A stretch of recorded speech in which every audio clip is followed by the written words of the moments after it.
Home Alone has been a Christmas classic You for goddamn Americans. right. Macaulay Culkin, who plays the role of Kevin, And has I'm gonna watch it entertained this year too. generations of families, always keeping the Christmas spirit alive. However, despite the massive success at such a young age, Macaulay never wanted this life. Being an actor was his father's dream. Hold up. Macaulay He was in other movies? Hmm. I promise to you, I ain't never know that. I thought he just did Home Alone and he dipped. I thought that's what never happened. wanted this life. Being an actor was his father's dream that he forced upon his 7 children. Damn, Macaulay just 7? ended up being the most successful. Before age 13, he was fed up and wanted away from the spotlight. This was the catalyst that led to one of the most tragic downfalls Hollywood has seen in regards to child stars. Drugs, arrests, public ridicule, a strange relationship with Michael Jackson. This is the story of Macaulay Culkin, the life he never wanted. Macaulay's parents, Kit and Patricia, had 7 children. Damn. Shane, Dakota, Macaulay, Bro, they be having all these fucking kids. How? Like, bro, I'm sort of glad the internet. I'm more than glad the internet was made because obviously y'all just don't be having nothing to do. Y'all having 7 kids. Y'all don't be having nothing to do. That's why I think a lot of the older generation had all them kids because y'all was so bored. After 6 o'clock, what's to do? It's dark outside.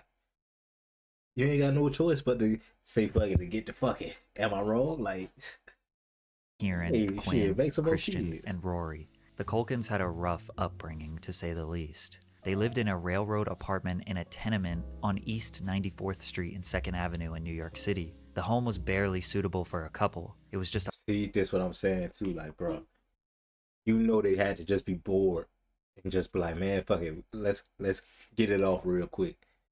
Cause, bro, ain't no way you go have 7 kids and you can barely fit all of them in fucking space, bro, in an apartment. Come on, man. Y'all were just bored and ain't getting no abortions. hallway with no separating doors except for the bathroom, which didn't even have a lock. It was not an ideal environment for children, but they kept having more babies. Macaulay, who also goes by Mac, began acting at age 4, appearing in roles on stage, on television, and in films throughout the 80s. He landed some pretty big hits, like Rocket Gibraltar and Uncle Buck. But Mac didn't exactly land those roles because of an inherent passion for acting. His father's dream was for his children to star in films, because he was a dancer/actor whose career was cut short. The peak of Kit Culkin's career was being an extra on the Broadway play West Side Story in 1961 and another small role in Hamlet in 1964. He had never experienced any sort of true fame or main character spotlight that he so longed for. His career was cut short over a small incident that he could not get past. So doing King Lear, Yeah. off Broadway. Right. He's playing Gloucester, Way way off. off Broadway. He's playing Gloucester, and Gloucester gets his eyes poked out. Yeah. So he is so into his part, he Yeah. closes his eyes. And so he's doing the soliloquy, and he's getting closer and closer to the edge of the stage. Yeah. And he doesn't notice because he's so into the part, because Right. he's blind. Yeah. And then he spills into the first row Yeah. and hurts himself. This is opening night. Yeah.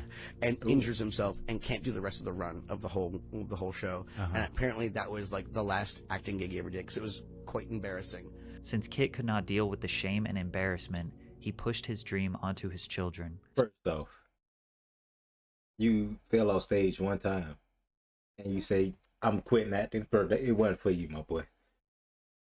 If you fell off off the stage one time, you say, I quit, I'm too embarrassed. Like, you wasn't meant to be no actor then. He wouldn't go be able to handle the spotlight of millions of people looking at you if that was going to scare you away just because you fell off in front of some people that's going to forget in the next hour. Like, come on now.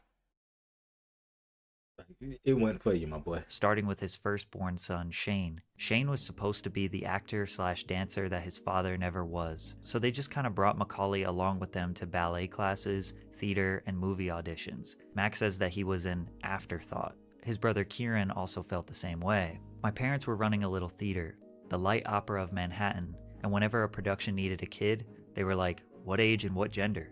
We've got 7 of them right over here. Kieran felt that they were often used as onstage props, but to his father's surprise, Macaulay was a superior dancer, and producers were much more interested in him than Shane.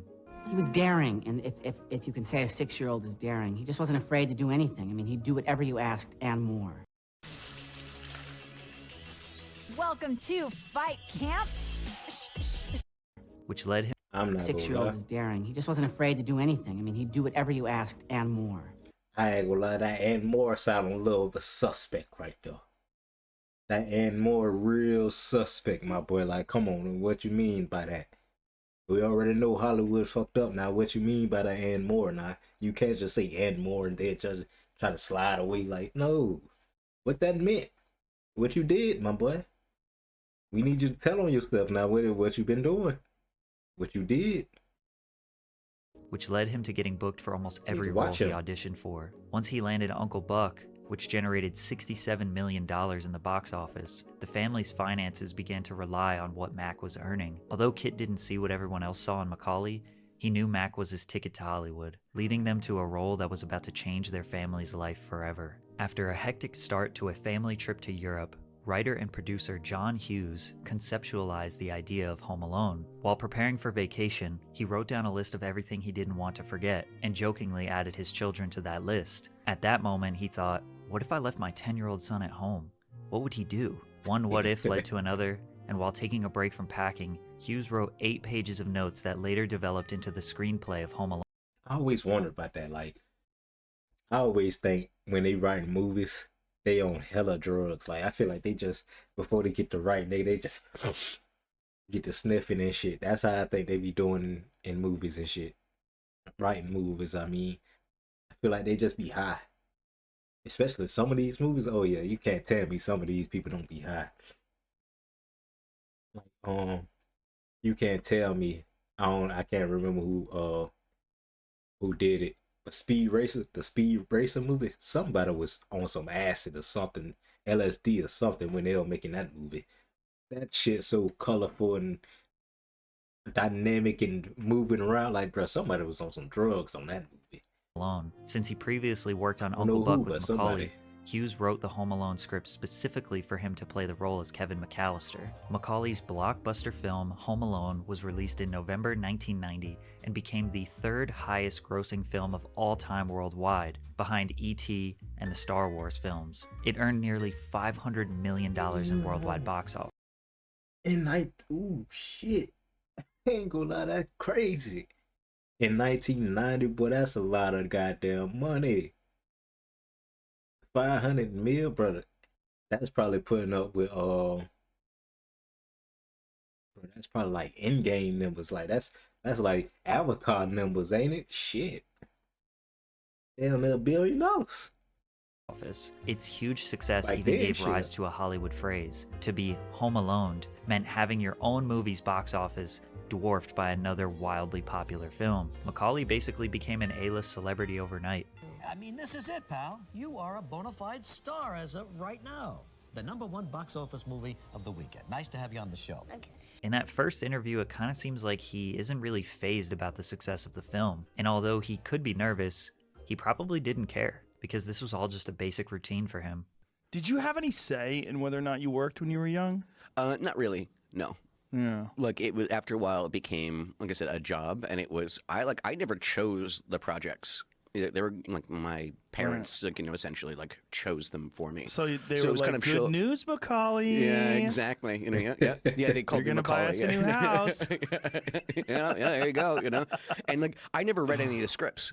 Like I would just Wow. read like the lines for like the next day or whatever. Like I would like get the gist of what the movie was about, but then I just kind of show up and hit my marks, find my light. And recite my lines. So surreal. It's kind of just like, again, like it's what you do. Right. Like it's like in the same way that like kids go to like school or something like that. Yeah, I was just going to say that. So what about school? I always thought about that. Like, child stars, I know nowadays they just get home tutors and all that and online school. But what they did they go to school? Did they pay somebody to get a diploma? What they did? I don't know. I wonder about that. Cause I know acting take like one movie take like 8 months out of the year. So come on now, you doing that every day. Like you ain't going to school, you ain't doing nothing. Well, child actors gotta take a break so they can only do like 8 hours or something like that. But still, like what you expect them to do 8 hours and then go back home and do some more reading and learning? No. So hmm. Hmm. Uh, when the fuck they learn then? I don't know. That, like, you fall into a routine to a certain extent. No choice in whether or not he was allowed to act. No choice in what roles he could play. Barely was even prompted about his roles. Macaulay was essentially just being told what to do and moving like a robot. This is where the tension between Macaulay and his father worsened. The Culkin family was not yet rich. Mac was only paid $100,000 for Home Alone, so his father knew he needed to capitalize on the momentum for them to make some. Oh.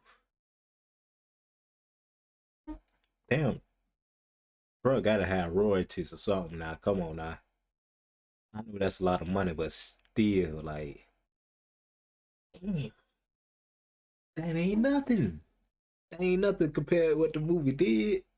He gotta have royalties on that one movie or something. Like, come on now. People watch that every year. He gotta have some royalties on that or something. Huge money. He immediately negotiated his next film, My Girl, in which Macaulay got paid $1.5 million. At the time, child labor laws allowed the child to work for 10 hours per day, but a 10? parent or legal guardian needed to supervise them for the entire time. This essentially takes Kit out of the workforce, giving him no choice but to take a cut of Mac's income. Plus, they had to travel outside of New York for films. Macaulay says that although he spent a lot of time with his father, they were never close. You disliked him all through it. Yeah, and he disliked me too. Like, we didn't like each other. Really? Yeah, but then all of a sudden, imagine this man who you dislike, kind of thing, and he dislikes you. Now I become the sole focus of him when I start earning.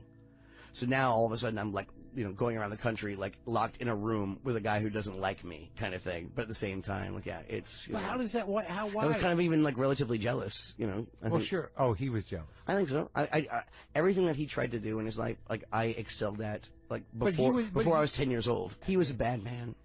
Like, honestly, he was a bad man. He was abusive and like physically and mentally. Yeah. As if it couldn't get any worse, he also had to deal with the repercussions of fame. There would be times when Macaulay walked down the street only to be crowded by hordes of people. One Yeah. time I wore a ski mask and goes, I was walking down the street,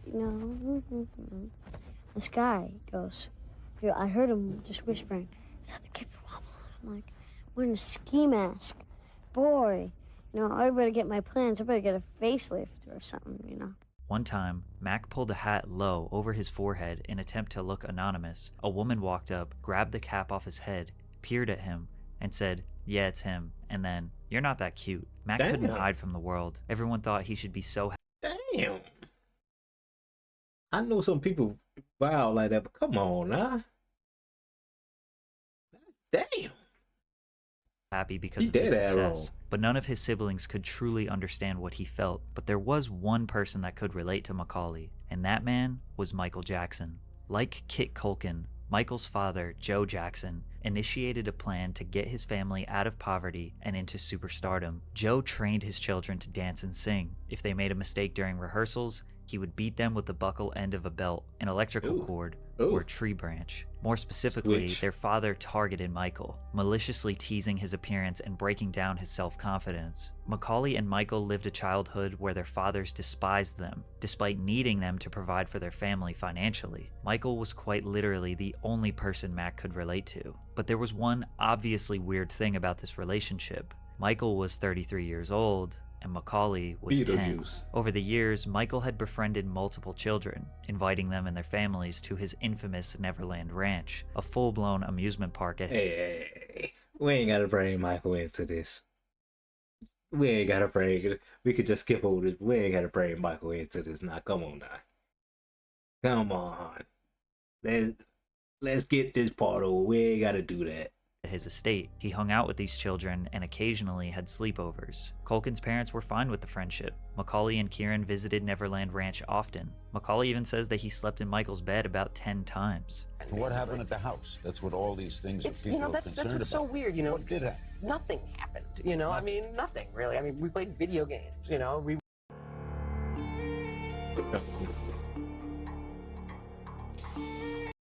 you know, played it as Sleep in an the amusement bed? park. Well, the thing is with that whole thing is that, you know, they go, oh, you slept in the same bedroom as him. It's like, I don't think you understand. Michael Jackson's bedroom is 2 stories. And it has like 3 bathrooms and this and that. So when I slept in his bedroom, yeah, but you have to understand the whole scenario. And the thing is with Michael. Through all the ups and downs in Michael's life, Mac was there for him. Mac never publicly bashed him. He only has positive memories of the star. In 2005, he testified under oath that all accusations of sexual misconduct were absolutely ridiculous and untrue. Home Alone 2: Lost in New York was the 1992 sequel to Home Alone that was another smash hit. Mac was paid $4 million for the film, and it earned more than $359 million in the box office. It was met with some criticism initially for having basically the same exact plot as the first one with some minor tweaks, but over the years this film has become the most iconic and beloved of the series. Yeah, I ain't gonna lie. I think the second one is a little better, but I think the first one is just a classic.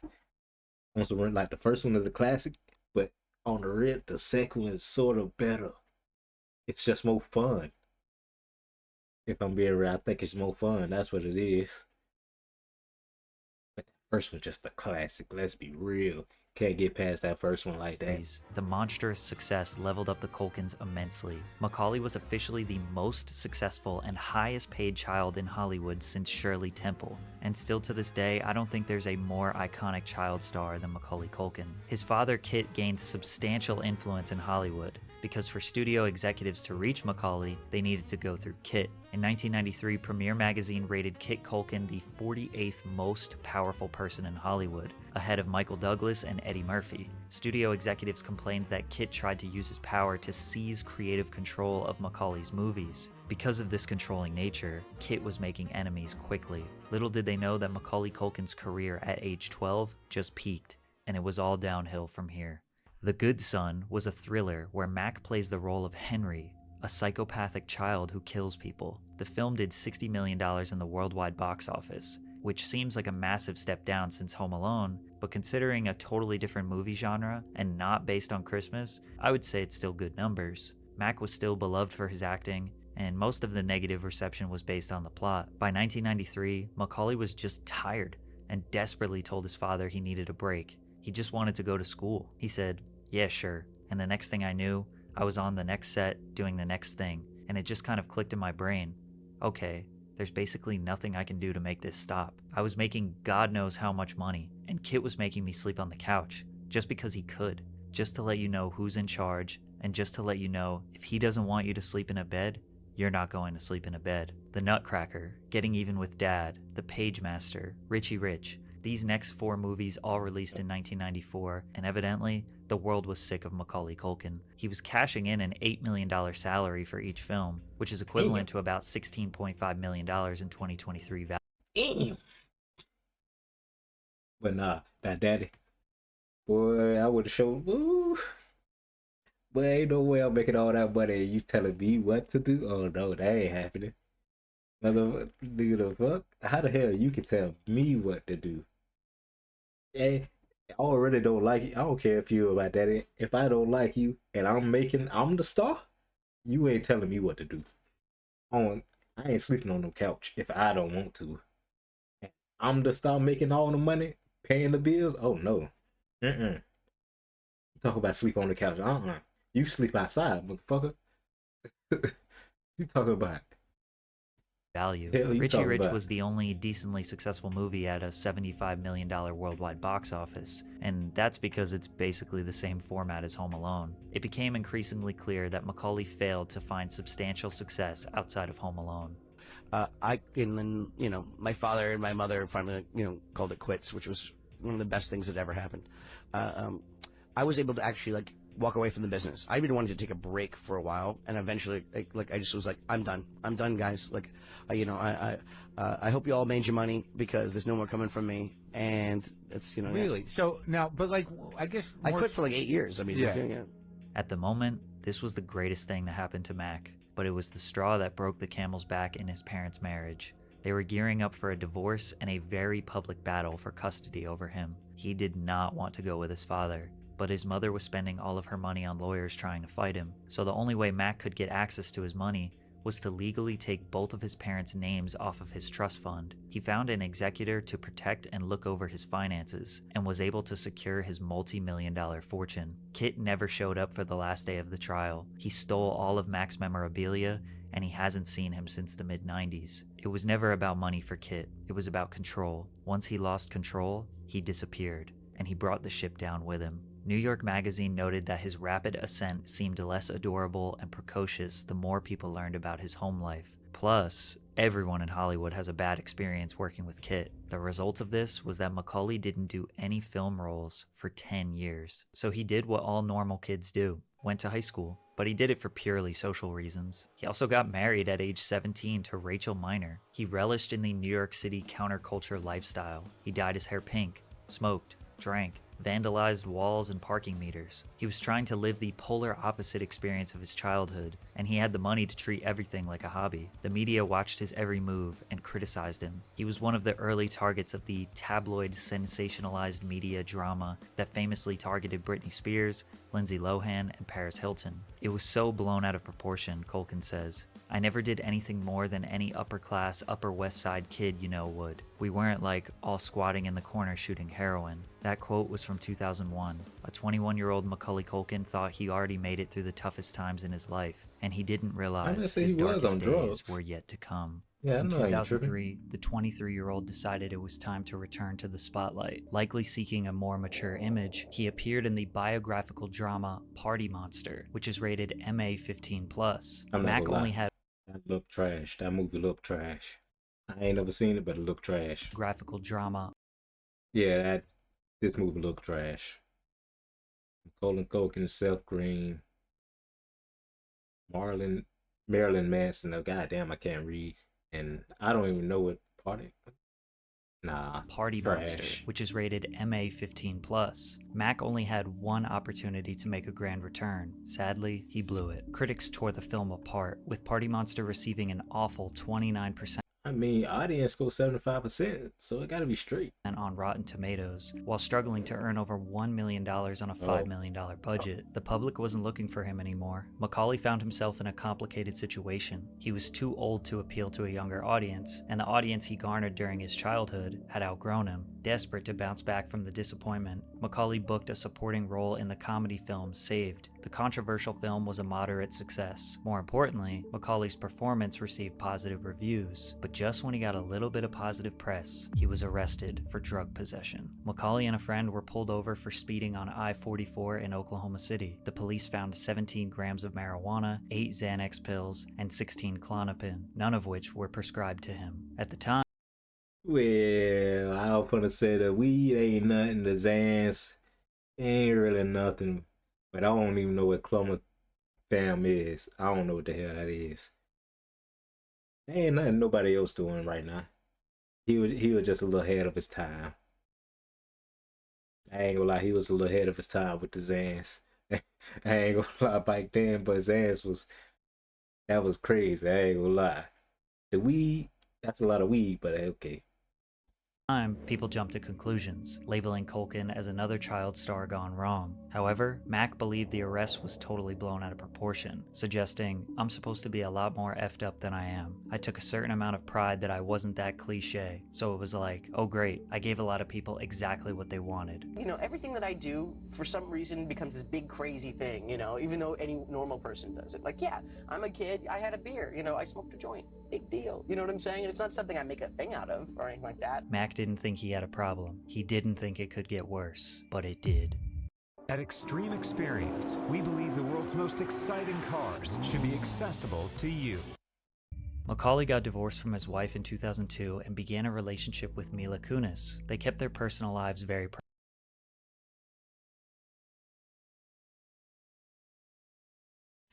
Ain't no way. Ain't no way. How? How? What? I didn't know that. Oh no. God damn. Ain't no way. I used to have a crush on Mila Kunis back in the day. I ain't gonna lie. It's the eyes. It's the eyes. But damn, I ain't know that.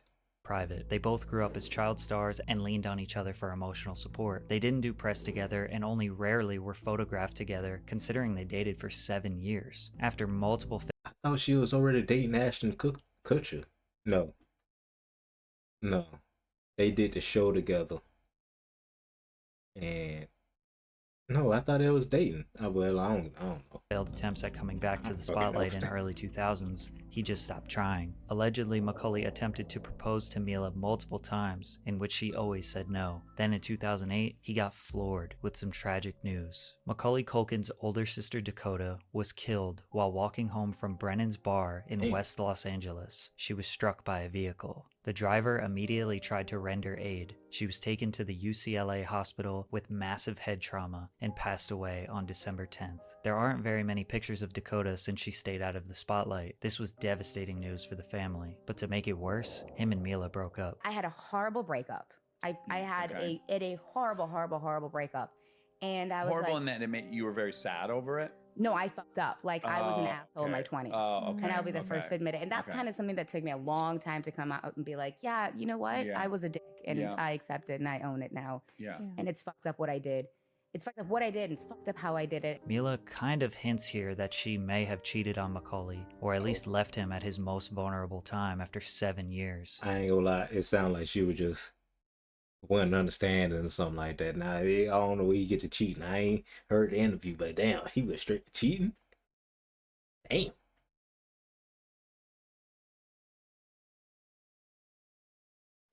Damn, but Mila Kunis was bad, but still bad to this day. I ain't gonna lie. Damn.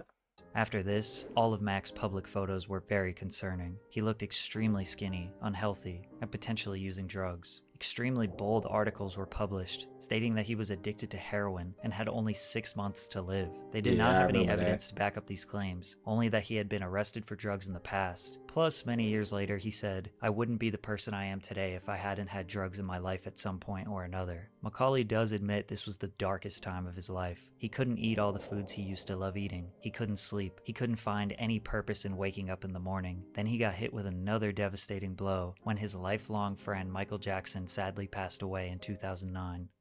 The darkness loomed over his head for many years. He still just wanted to be left alone, but the media took any chance they could to post something about the child star who's cursed. He started a comedy musical group called Pizza Underground, where he did pizza-themed covers of songs.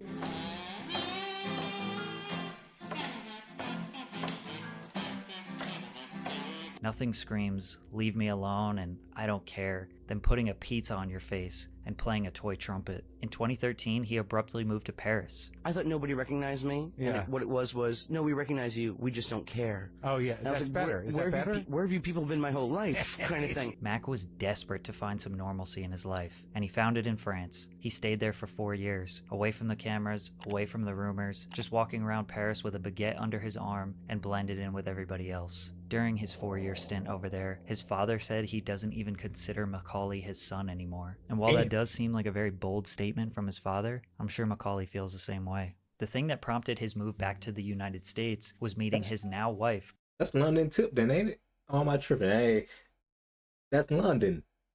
Is that London? I don't fucking know. I think it's London. Brenda Song. While on the set of Changeland in 2018, Macaulay met that is London.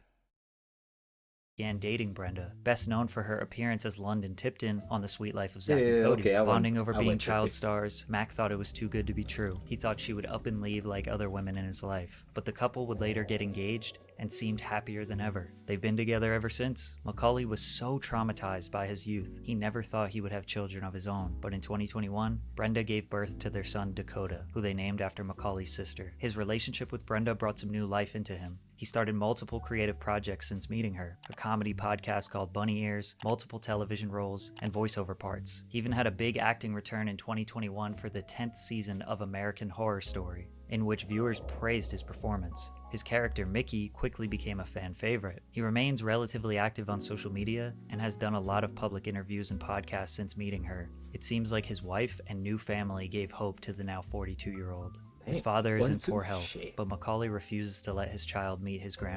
I was about to say, he probably don't give no fucks. On some real, he'll probably be like, shit, that nigga go die, fuck it. That's probably how he feeling.